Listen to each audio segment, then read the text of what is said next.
how it all started was somewhere in 2012 or 13. I came across a TED Talk. Okay. And this TED Talk was by this lady called Shabana Basij. And she's an Afghan lady. She runs a school in Kabul called Sola. Sola means sun.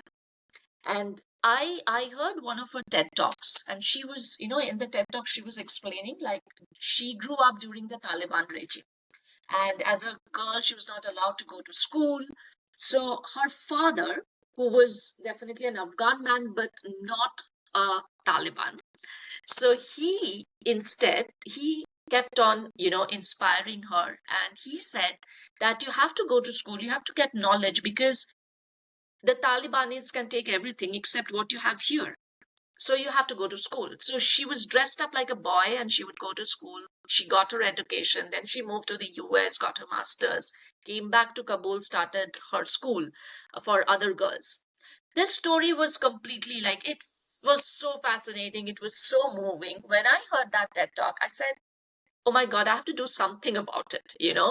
These are incredible stories. And at the same time, when I was working in communities, and I have done a lot of work on girl child rights, girl child education, prevention of girls from human trafficking, all those kind of projects. And what I have seen is when we talk about girls' empowerment or girls' education, we do these, community meetings sometimes. Most of the time, you will see the rooms are filled with girls and women. There are no men.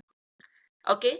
And this also happens in big, like corporate houses. You call for a women's day talk, and there will be hardly any man in that meeting, right? So I was thinking, why don't we engage men? And imagine this I was talking in 2012 and 13. Now it's much better.